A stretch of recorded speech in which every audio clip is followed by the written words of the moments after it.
Hola a todos, soy Adriana Hansberg del Instituto de Matemáticas de la UNAM y mi plática se llama Patrones Inevitables versión 2.0 y es una colaboración con Yair Caro y Amanda Montejano. Esta investigación está inmersa dentro de dos áreas de la combinatoria. Una es la teoría de Ramsey y otra es la teoría extremal de gráficas.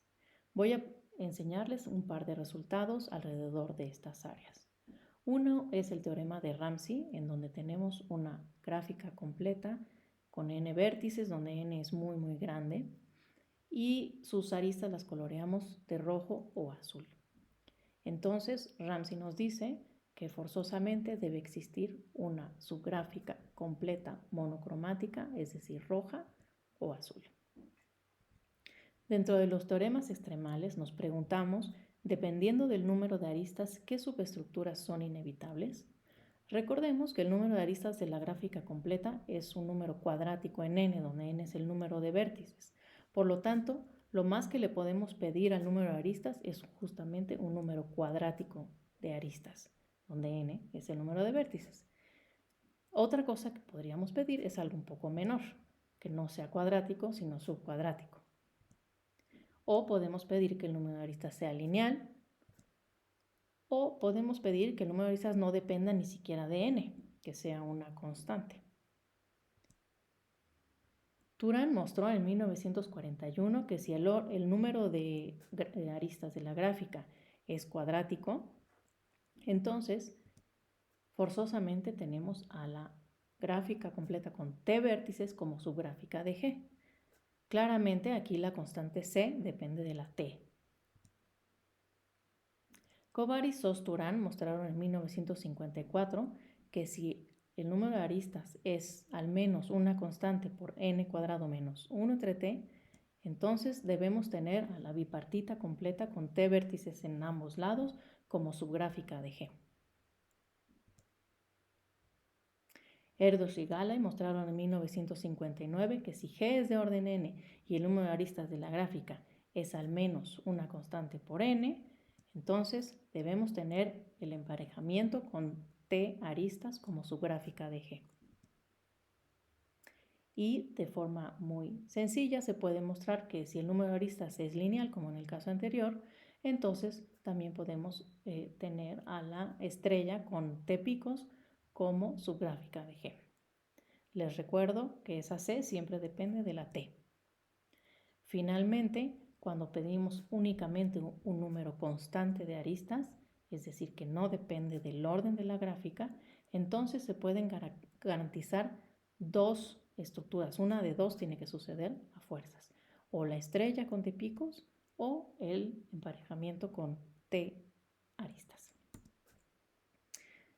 Vayamos ahora sí a los patrones inevitables con dos colores. Aquí tenemos nuevamente una gráfica completa con n vértices, donde n asumimos que es grande.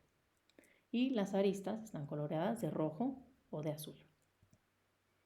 Ahora, si pedimos que de ambos colores haya al menos una cantidad así como una constante por n al cuadrado menos 1 entre t, que fíjense que no llega a ser cuadrático, entonces obtenemos que debemos necesariamente tener una bipartita completa o una split graph STT inducida monocromática.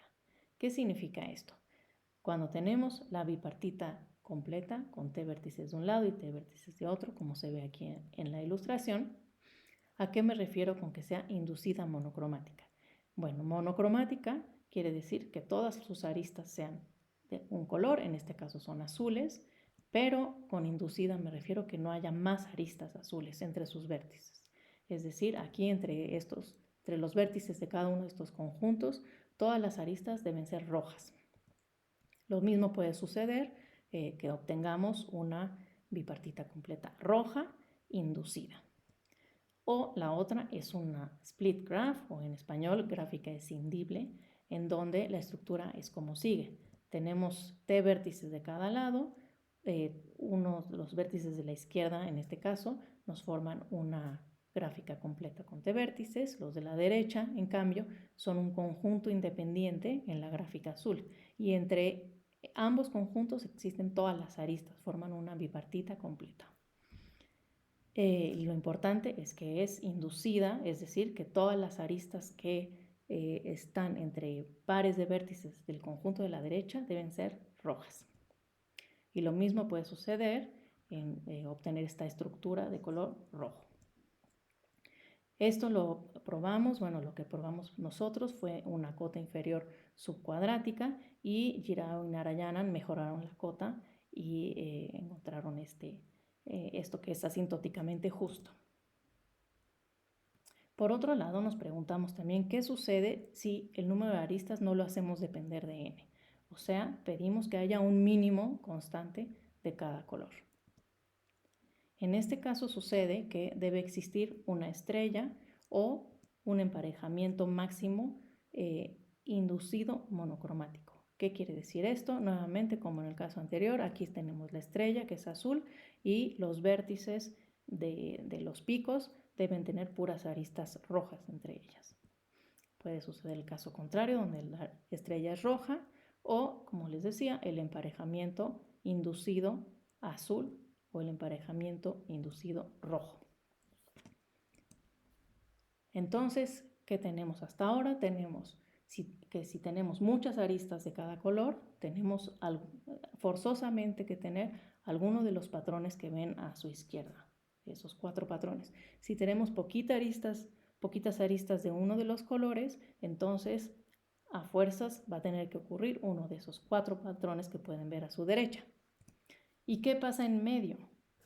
Pues en medio, con tan solo pedir que el número de aristas sea lineal, vamos a obtener que existen uno de 3 posibles patrones, o el emparejamiento, o la bipartita completa, o la gráfica escindible. Las 3 tienen que ser inducidas monocromáticas, es decir, esos 6 patrones son los que van a suceder en el caso de que tengamos un número lineal de aristas de cada color como mínimo requerimiento. Y como observación final, les puedo decir que todas estas cotas son justas asintóticamente. Muchas gracias por su atención.